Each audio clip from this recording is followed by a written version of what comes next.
Hey everyone, it's Ian the Off Kilter Crafter. I hope you're having a great day today. It's time to put together clue number 8 of Village Green. We're moving ever closer to the end. Can't wait to see what it looks like, but let's go ahead and see what clue number 8 looks like and get started working on that. All right, I've collected all of the items that I need. I have my packet number 8. I have my instructions for clue 8 of Village Green in the large size. And then of course I have my color guide over here. Let's go ahead and open up the packet for clue 8 and see what all is included.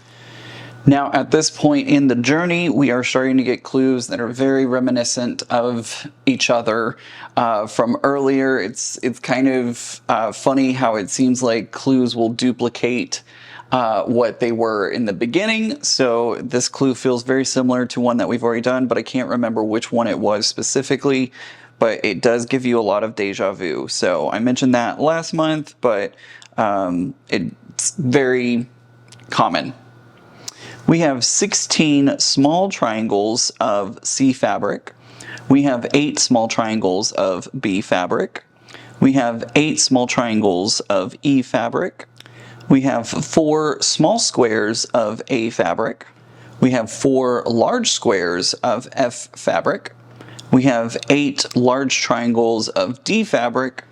And lastly, we have 4 large triangles of B fabric. So that's going to be all the fabric involved in this clue. I'm going to go ahead and put it on the table next to me. And we'll get started with step number 1.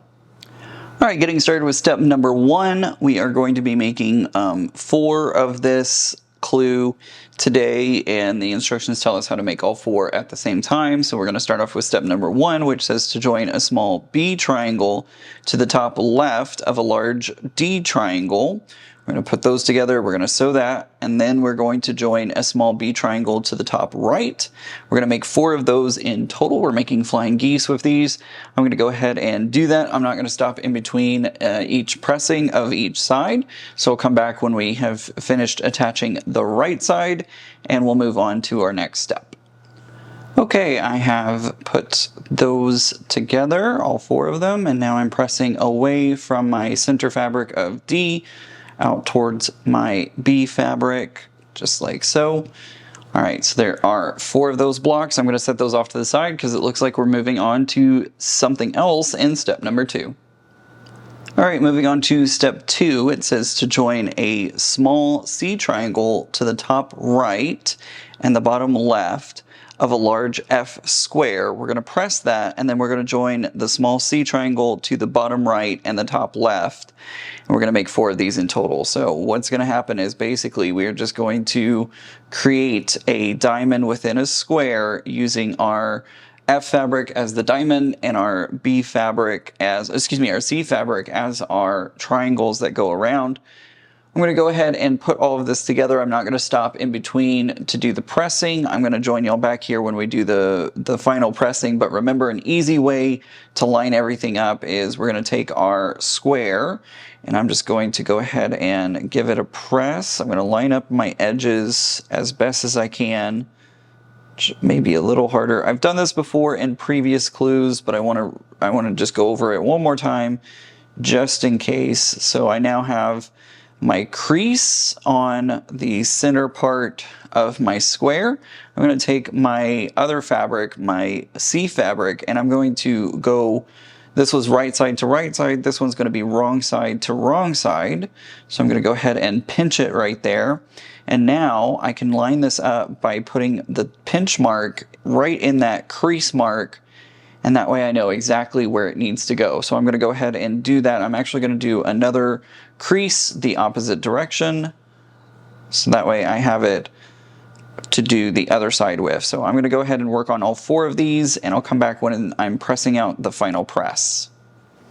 Okay, I've sewn all 4 of those together, and I'm now pressing my last 2 flaps here on my last one.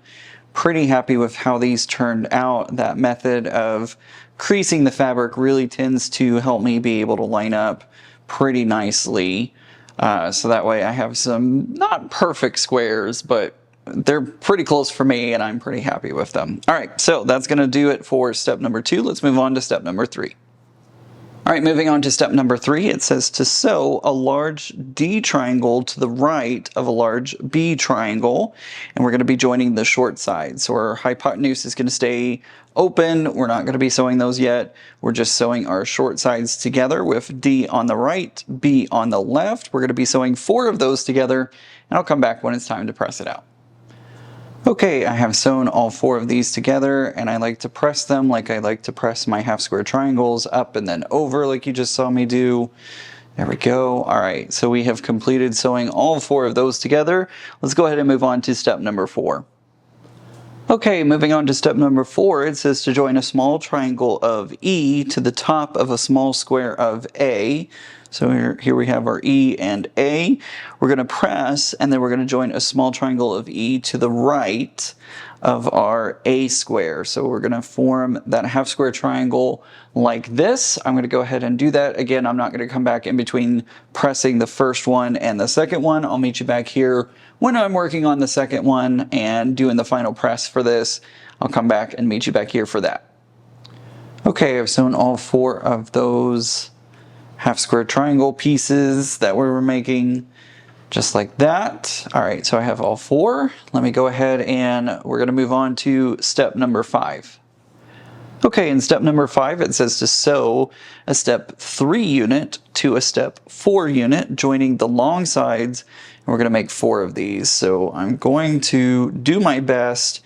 What I'm looking for, there's no good way to do it, but basically I'm going to try and get the corner of my square to point directly at this division line between our B and D fabric. I don't always hit it right, but I try pretty hard. So that's what I'm looking for. I'm going to go ahead and put these together, and we're going to sew 4 of them together, and I'll come back when it's time to press it out. All right, I have sewn all 4 of those together. We now have a square. I feel like I did a pretty good job of getting that all lined up pretty nicely. So there we go. There's all 4 of those. All right, let's go. All right, moving on to our final step, step number 6. It says to join a step 1 unit, which is our piece here on the right, to a step 2 unit, which is the one here in the middle. And then we're going to join a step 5 unit to the left. So we're starting off with our step 1, step 2, and then step 5. So it should look like this. We're basically having our D fabric create a kind of semi-parentheses around our C and F block there in the center. So it'll look like this when it's all said and done. We're going to go ahead and sew all of this together, and I'll come back when it's time to press it out. Okay, there we go. I've sewn all 4 together, and I'm now pressing them away from our FC square right in the middle. I'm going to go ahead and press them either side away from that, and I'm kind of stalling for time as I do this. Always stalling for time whenever I'm pressing. Anyways, so I'm going to go ahead and press these away from that center square out towards our left and our right. There we go. Not perfect, but pretty close to at least making it at least makes me happy, and that's all that really matters anyways. So there we go. We have completed 4 of our clue 8. We're very close to the end, and I'm going to go ahead and mark this with clue 8. And guess what, guys? Month 9 is next month. That's the penultimate month, and very soon after that we get to see the final reveal, and I'm so excited. I just wish that this was in time for Halloween, but that's okay. I'm still super excited and can't wait to see what it comes out to look like in November.